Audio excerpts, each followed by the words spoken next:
Welcome to EWN On The Couch, where we catch up with your favorites both on and off the field. Nick Holden, he's the co-founder of the African Cyber Gaming League and a pro gamer, or a previous pro gamer himself. Still, ne? Not really. Not anymore. I mean, I used to be good, but not as good as I'd like Practice to be. makes perfect, so you just need to practice again. Yeah, definitely going to need So to what's put it- happening in your life at the moment? So at the moment, got a whole bunch of gaming events on the way, and then obviously got the wedding. The wedding. The wedding's coming up soon, so a lot of attention's being paid to that as well. Okay, that's very cool. Also kind of breaking the stereotypes of gamers, that they don't have girlfriends, No, we all got girlfriends. Players, ladies and gentlemen. Mama, Papa, Mani Warani, they'll be fine. They'll be fine. So let's go back. As a youngster, you played cricket, soccer, Yeah. all the normal things that Absolutely. kids do at school. Also a normal thing, rushing home after school to play. You specifically played Call of Duty. Yes, I did. Against your siblings. Yes, I did. So why pursue your hobby, if I can say that, as a professional career and not the normal things like cricket or soccer or whatever? Well, that's the thing, is it comes out of a lot of passion, like any sports does. You want to be able to try take that a higher level every single time, and to be honest, the biggest problem in South Africa is that you hit a cap very quickly in terms of trying to take your game as far as possible. So the goal for me there was just to be able to see how far you could take it, and unfortunately at the time, that was not too far, to be honest.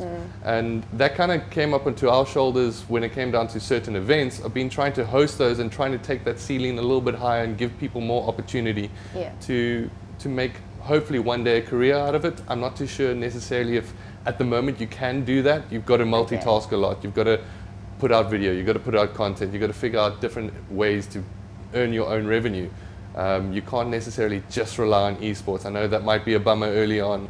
But it's reality, it is the reality of the scene at the moment, and there's a lot of organizations actually putting in a lot of work to try and make this dream a reality, and they're all filled with people like me, as well as people that just want to be able to contribute to the community, because they also were ex-players. They're trying to provide something that they just didn't necessarily have way back when. Why was it important for you to start something like that? The African Cyber Gaming League came off of essentially one of our biggest events that we ever ran, and we decided to formalize this together with a partner of mine, Clint O'Shea, aka Zombie Gamer, for some of Now we know. Yeah, for some of you that might know him. For us, it was about trying to provide more regular opportunities for people just to be able to play in tournaments, earn some cash, maybe win some prizes, and just provide themselves with an entry point more than anything into the scene. And from there, we're trying to develop more structures so people can actually climb that ladder and hopefully for some of our events go overseas and participate in some of the big premier tournaments. You started about 4 years ago. Yes. That's over 19,000 matches and 900 tournaments, which assuming is only just the start. You have done your research. Yes, we have. It's helped increase the profile of esports in Africa.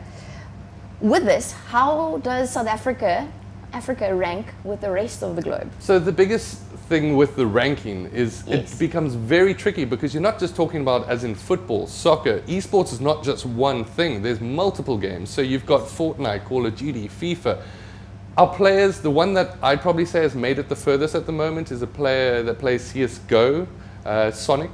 And he's doing really, really well overseas for a team called Envious at the moment. So we've got some that break the mold and break away and actually make a name for themselves, but it is very, very tricky to do so. So comparing ourselves to the international scene it's a very, very tough thing to do, especially stretch across as many titles as they are run. So how did he crack it overseas? So he was a part of one of the most premier teams in South Africa known as Bravado Gaming. They represented overseas for a while, then they got bought by another company called ATK, and by just being involved more in the international scene, those South Africans actually got noticed a little bit more predominantly than they would have if they were just basically staying in South African shores. So from there they got scouted, or he got scouted essentially, and got picked up for that team. Like a sports team, you get Like a scouted. sports team. Now back in South Africa, you a former Marty Stellenbosch University student.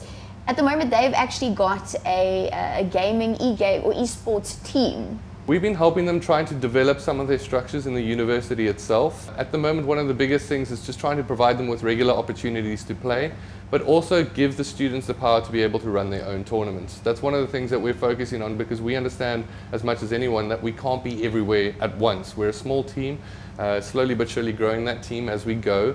But for us, it's just about trying to give them some structure and give them basically some guidance on where they can take their esports journey as a university a little bit further.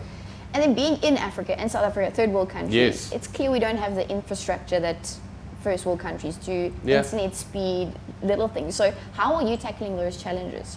So one of the biggest things is, once again, leaning back onto our platform as an entry point for gamers. We want to be able to channel them towards that direction, whether that's mobile gaming, console gaming, or PC gaming, just giving them a place to be able to touch base with the rest of the community. I think it's always going to be tricky from an African perspective, Yes. but for us it's about trying to be as inclusive as possible. Yeah. Take, for example, we ran a recent Mortal Kombat tournament that included the rest of Sub-Saharan Africa into that. A Zambian player actually ended up winning and now will be going to represent in Ireland in a tournament known as Celtic Throwdown, where I think there's Hectic. $15,000 up for grabs. Which is a lot. If you Yeah. live in Rand, that's a bucket load. Yeah. Yeah. Okay, before you go, we played a little game called Just Be Honest. Yes. You're only allowed to say yes or no. Okay. Okay. Is it true your computers are worth more than your car? No. Interesting. Do you believe you could have been a professional cricketer? At one point in my life, no, not really, no. Yes, actually. Dream big, come on. Yes, Okay. yes. This is in an alternate universe, all right? 12-year-old Nick, yes. There we go. Is it true you have generators at home so load shedding won't interrupt your gaming? Yes. Have you ever secretly entered a tournament just to get that gaming feel again? Yes. Oh, secretly.